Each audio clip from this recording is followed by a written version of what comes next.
जो मौसम में डिस्टर्बेंस आ रही है, लगातार बेमौसमी बरसात आ रही है, क्या वजह इसकी सबसे बड़ी? अभी जो करंट एग्जिस्टिंग वेदर है ये वेस्टर्न डिस्टर्बेंस के चलते है। अभी ऑलरेडी एक वेस्टर्न डिस्टर्बेंस है जो है वो एग्जिस्ट कर रहा है और एक फ्रेश वेस्टर्न डिस्टर्बेंस एक्सपेक्टेड है कि 5 तारीख को शाम से आना शुरू हो जाएगा। इसका आम जनजीवन पर क्या प्रभाव पड़ रहा है, किसानों पर क्या प्रभाव पड़ रहा है इस चीज का? हर एक रेगुलर कुछ दिन बाद बारिश शुरू हो जा रही है, बारिश शुरू हो रही है। तो इसके चलते क्या हो रहा है कि हमारा जो क्रॉप पैटर्न जो है उस पर मेजर असर पड़ रहा है। जब मानसून आती है उसके बाद गर्मी कम होने शुरू हो जाती है उसके बाद, तो इस बार गर्मी कब तक जा सकती है, कितना टाइम रह सकती है, लंबी चलेगी या कम होगी इस बार? जहां तक हमारा एक्सपेक्टेशन है, हमारे पुणे ऑफिस है, उसके अनुसार मानसून तो नॉर्मल ही रहने वाला है। मानसून तो नॉर्मल ही रहने वाला है और हम ये एक्सपेक्ट करते हैं कि सपोज करिए जैसे 5 को एक वेस्टर्न डिस्टर्बेंस आता है, उसके बाद कोई नया वेस्टर्न डिस्टर्बेंस नहीं आए तो हो सकता है वेदर पैटर्न चेंज हो या फिर यहाँ पर गर्मी शुरू हो जाए। किसानों को क्या करना चाहिए? किसानों को सोचना चाहिए, फसल तब्दीली की ओर बढ़ना चाहिए। किसानों को जो है हमारा जो अपडेट है, वेदर अपडेट देखते रहें और अकॉर्डिंगली जैसे बोनी का टाइम हुआ या फिर कटनी का टाइम है उसमें आपको ये करते रहें, मतलब कि वो सावधानी बरतते रहें। मई का महीना चढ़ गया ते एसी छड्डो, इस वक्त पंखे भी नहीं चल रहे, पखे भी लोग उठ उठ के बंद करते हैं। एक तो खुशखबरी है कि बिजली की बचत होगी, पर दूसरे पासे किसानों वास्ते ये आफत भी है जो बेमौसमी लगातार बरसात मई महीने हो रही। मौसम विज्ञानी AK सिंह मेरे नाल मौजूद गलबात करते हैं कि आखिरकार ये बरसात कितना समा होर चलू, की कारण है तो आने वाले समय दे विच की मुश्किलां हो सकती हैं। बहुत बहुत स्वागत है। जो मौसम में डिस्टर्बेंस आ रही है, लगातार बेमौसमी बरसात आ रही है, क्या वजह इसकी सबसे बड़ी? देखिए, इसका अभी जो करंट एग्जिस्टिंग वेदर है ये वेस्टर्न डिस्टर्बेंस के चलते है।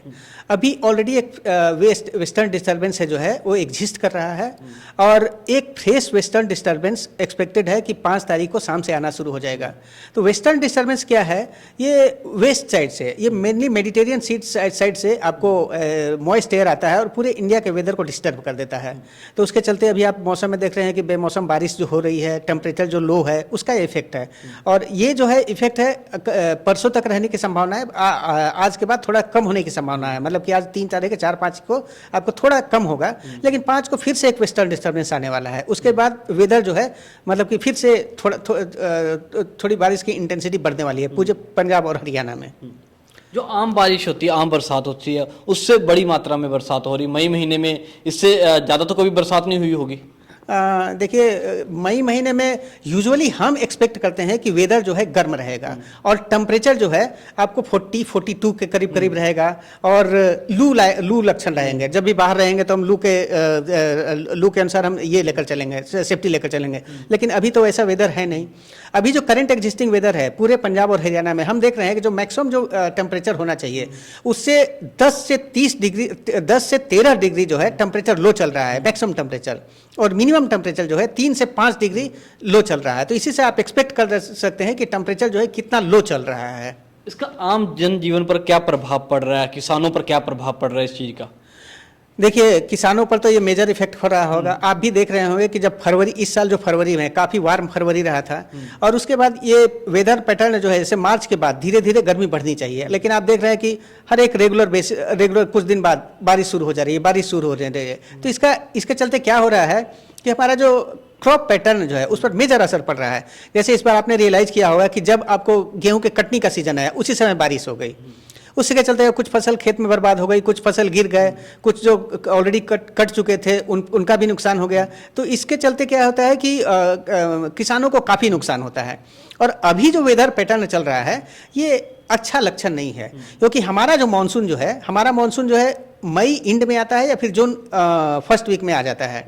तो ये मानसून पैटर्न जो है वो साउथ वेस्ट मानसून जो है एक वेल डिफाइंड वेदर पैटर्न है, जिसमें का एक बेसिक कैरेक्टरिस्टिक क्या है, बेसिक कैरेक्टरिस्टिक मानसून तभी फुल्ली एक्टिव होता है जब राजस्थान के ऊपर हीट लो क्रिएट हो जाता है।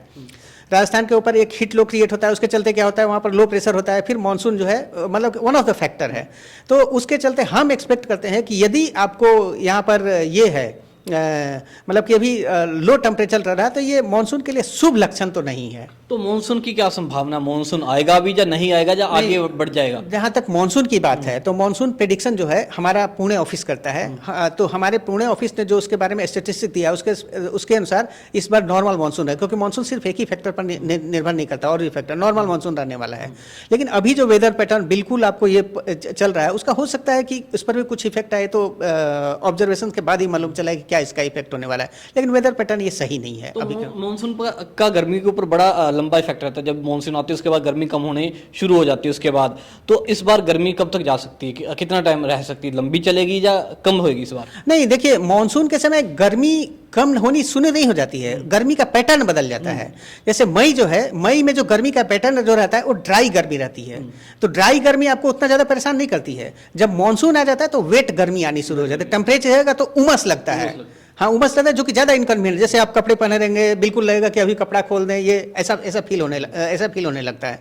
तो जहाँ तक हमारा एक्सपेक्टेशन है, हमारे पुणे ऑफिस है, उसके अनुसार मानसून तो नॉर्मल ही रहने वाला है, मानसून तो नॉर्मल ही रहने वाला है। और हम ये एक्सपेक्ट करते हैं कि सपोज करिए जैसे 5 को एक वेस्टर्न डिस्टर्बेंस आता है, उसके बाद कोई नया वेस्टर्न डिस्टर्बेंस नहीं आए, तो हो सकता है वेदर पैटर्न चेंज हो या फिर यहाँ पर गर्मी शुरू हो जाए। लेकिन जहाँ तक आप बोलेंगे वेस्टर्न डिस्टर्बेंस का प्रेडिक्शन संभव नहीं है। हम जस्ट उसको ऑब्जर्व कर सकते हैं, 5-6 दिन पहले हम ऑब्जर्व कर सकते हैं। तो अभी हम देख रहे हैं कि 5 को एक ऑलरेडी वेस्टर्न डिस्टर्बेंस है, उसके बाद देखिए फिर वेदर पैटर्न हम एक्सपेक्ट करते हैं, यदि नहीं होता है तो फिर गर्मी बढ़नी चाहिए। एक मेरा आम लोगों के लिए सवाल है, ये वेस्टर्न डिस्टर्बेंस आम लोग नहीं समझ पाएंगे, ये क्या है? आम भाषा में, आसान भाषा में लोग समझ पाएं क्या होता है वेस्टर्न डिस्टर्बेंस? वेस्टर्न डिस्टर्बेंस क्या है कि देखिए इंडिया मेडिटेरियन सी है, मध्य सागर जिसको बोलते हैं, वहाँ से मॉइस्ट एयर जो है अफगानिस्तान पाकिस्तान से होता हुआ वो पूरे इंडिया की तरफ आना शुरू हो जाता है, जिसका कि प्रेडिक्शन संभव नहीं है। जब मेडिटेरियन सी में एक हाई प्रेशर का बेल्ट बनता है, फिर इधर ये लो प्रेशर का बेल्ट यहाँ से आना शुरू हो जाता है, अफगानिस्तान पाकिस्तान को होते हुए इंडिया को हिट करता है। और वेस्टर्न डिस्टर्बेंस का एक पैटर्न क्या है कि कभी कभी हिट करेगा, सपोर्ट करिए कि बिल्कुल नॉर्थ साइड में हिट करता हुआ आगे निकल जाता है, थोड़ा सा साउथ हो जाए तो फिर आपको इस तरफ भी इफेक्ट करना शुरू कर देगा, पूरे इंडिया को इफेक्ट करना शुरू कर देगा। तो मॉइस्ट एयर जो मेडिटेरियन सी से आता है अफगानिस्तान और पाकिस्तान के ऊपर रहते हुए, जो इंडिया को हिट करता है, जिसका कि प्रेडिक्शन बिल्कुल संभव नहीं है। अब हम लोग जस्ट ऑब्जर्व कर सकते हैं, वो भी 5-6-7 दिन पहले। अब किसानों को क्या करना चाहिए? किसानों को सोचना चाहिए फसल तब्दीली की ओर बढ़ना चाहिए, क्या करना चाहिए किसानों को? देखिए, जहाँ तक हमारा क्रॉप पैटर्न भी है, इंडिया में क्रॉप पैटर्न तो वेल डिफाइंड है। जैसे कि आप भी जानते हैं कि गेहूं कब लगाया जाता है, आपको धान कब लगाया जाता है, वो आपको क्रॉप पैटर्न तो वेल डिफाइंड है, जो कि एक फैक्टर पर निर्भर नहीं करता है, तो सैकड़ों सालों के एक्सपीरियंस के बेसिस पर, क्लाइमेटोलॉजी के बेसिस पर, जो कि वेल डिफाइंड है। तो जहाँ तक किसानों को जो है हमारा जो अपडेट है, वेदर अपडेट देखते रहें, और अकॉर्डिंगली जैसे बोनी का टाइम हुआ या फिर कटनी का टाइम है, उसमें आपको ये करते रहें, मतलब कि वो सावधानी बरतते रहें। सपोज करिए कि जैसे कि हम बोल देते हैं, जैसे अभी का जो मौसम है, अभी का मौसम अनुसार किसानों को ये चाहिए कि अपना जो भी आपको हार्वेस्टेड क्रॉप्स है उसको कहीं शेड में ले जाकर रख दें, और जहाँ पर आपको जल जमाव का क्षेत्र है वहाँ से उसको हटा करके रखते हैं। तो इससे किसान बस प्रिजर्व कर सकते हैं, इससे ज़्यादा तो कुछ कर नहीं सकते हैं। ठीक है, बहुत बहुत शुक्रिया। ਤੈਸਨ AK ਸਿੰਘ ਮੌਸਮ ਵਿਗਿਆਨੀ ਜੋ ਸਿੱਧੇ ਤੌਰ ਤੇ ਕਿਸਾਨਾਂ ਨੂੰ ਸਲਾਹ ਦੇ ਰਹੇ ਕਿ ਮੌਸਮ ਅਪਡੇਟ ਲਗਾਤਾਰ ਦੇਖਦੇ ਰਹੋ ਤੇ ਜਿਹੜੀ ਆਪਣੀਆਂ ਕੱਟੀਆਂ ਹੋਈਆਂ ਫਸਲਾਂ ਉਹਨਾਂ ਨੂੰ ਸੁਰੱਖਿਅਤ ਜਗ੍ਹਾ ਉੱਪਰ ਰੱਖਿਆ ਜਾਵੇ। ਕੈਮਰਾ ਪਰਸਨ ਪ੍ਰੀਤਮ ਸਿੰਘ ਦੇ ਨਾਲ ਆਸ਼ੂ ਨੇਜਾ, ਲਿਬਰਲ TV, ਚੰਡੀਗੜ੍ਹ।